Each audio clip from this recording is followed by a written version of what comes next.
Doctor Vinod B Nair. എറണാകുളത്തെ പ്രമുഖനായിട്ടുള്ള consultant ENT സർജനാണ് ഡോക്ടർ വിനോദ് ബി നായർ. കേരളീയർക്ക് താങ്കൾ നൽകുന്ന ഒരു ടിപ്പ്, എങ്ങനെയായിരിക്കണം മലയാളി ഭക്ഷണ രീതി പിന്തുടരേണ്ടത്? ഒന്ന്, അവനവന്റെ ഭാരത്തെക്കുറിച്ച് ഒരു അവബോധം.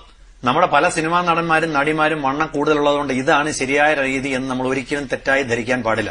നിങ്ങൾ ചൈനക്കാരെ കണ്ടുപിടിക്കണം, അല്ലെങ്കിൽ ഈസ്റ്റ് ഏഷ്യയിലുള്ളവരെ കണ്ടുപിടിക്കണം.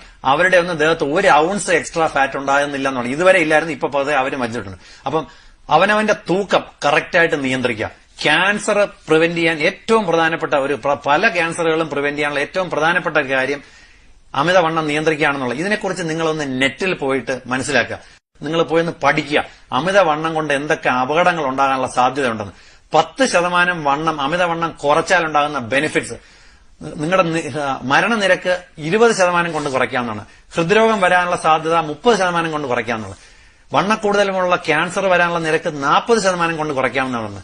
പ്രമേഹം വരാനുള്ള സാധ്യത 50% കൊണ്ട് കുറയ്ക്കാവുന്നതാണ്. ജസ്റ്റ് 10% നിങ്ങളുടെ അമിതവണ്ണം കുറയ്ക്കാൻ സാധിക്കുമെങ്കിൽ ഇതിനെക്കുറിച്ച് ബോധവാന്മാരാകുക, അതിനെക്കുറിച്ചുള്ള വഴികളെക്കുറിച്ച് ചിന്തിക്കുക, സുരക്ഷിതമായ മാർഗം തിരഞ്ഞെടുക്കുക. നിങ്ങൾ നിങ്ങളുടെ ലക്ഷ്യസ്ഥാനത്ത് എത്തും എന്നുള്ളതിനകത്ത് ഒരു സംശയമില്ല. അതുകൊണ്ട് തന്നെ മലയാളിയുടെ മനസ്സെന്ന് പറയുന്നത് വളരെ ദുർബലപ്പെട്ടുപോയി. അയാളോട് ആഹാരം നിയന്ത്രിക്കണം, ഇങ്ങനെ കഴിക്കരുതെന്ന് പറയുമ്പോൾ അത് എന്നെ കൊണ്ട് സാധിക്കില്ല. ഡോക്ടർ വേറെ എന്ത് വേണമെങ്കിൽ പറഞ്ഞോ, അത് കുഴപ്പമില്ല, പക്ഷെ ആഹാരം കണ്ടാൽ ഞാൻ കഴിച്ചു. ഇങ്ങനെ പറയുന്ന ഒരാളിന് ബുദ്ധിമുട്ടാണ്. പക്ഷേ നമ്മൾ മനസ്സിലാക്കേണ്ടത് മനസ്സിന്റെ ചില ചട്ടവട്ടം. മനുഷ്യന്റെ മനസ്സിനെ പോലെ ശക്തിയുള്ള ഒരു ഉപകരണം നമുക്ക് വേറെയില്ല.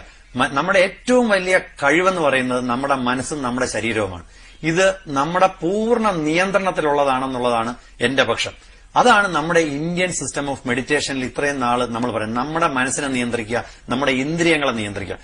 വണ്ണം കുറയ്ക്കാൻ വേണ്ടിയല്ല എക്സസൈസ് ചെയ്യേണ്ടെന്ന് പറയുന്നത്. എന്തുകൊണ്ടാണെന്ന് പറഞ്ഞാൽ ഒരു 2 പീസ് ബ്രെഡിന്റെ എനർജി നമ്മൾ നടന്ന് കുറയ്ക്കാനാണ് തീരുമാനിക്കണമെങ്കിൽ 45 മിനിറ്റ് നടന്നാൽ മാത്രമാണ് 2 പീസ് ബ്രെഡിന്റെ എനർജി കളയാൻ സാധിക്കുക. ഒരു ഹാംബർഗറിന്റെ എനർജി നടന്നു കളയാനാണ് തീരുമാനിക്കണമെന്നുണ്ടെങ്കിൽ 20 മണിക്കൂർ നടക്കണം. അപ്പൊ നമ്മൾ ആവശ്യമില്ലാതെ ഉള്ള ആഹാരം കഴിക്കാതിരിക്കുക എന്നുള്ളതാണ് നമ്മുടെ ഏറ്റവും ചെയ്യാവുന്ന നല്ല കാര്യം.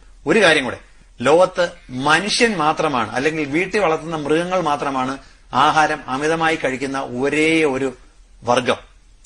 കാട്ടിലുള്ള ഒരു മൃഗവും അമിതമായി ആഹാരം കഴിക്കാറില്ല. അതിന് ദോഷമാകുന്ന ഒരു ആഹാരം കഴിച്ച് സ്വയം പടുകുഴിയിൽ ചെന്ന് വീഴാറില്ല. ഇതും കൂടി നമ്മൾ മനസ്സിലാക്കിയാൽ നന്ന്. ഈ ഇൻഫർമേഷൻ എല്ലാ സുഹൃത്തുക്കളുടെയും അറിവിലേക്കായിട്ട് ഷെയർ ചെയ്യുക.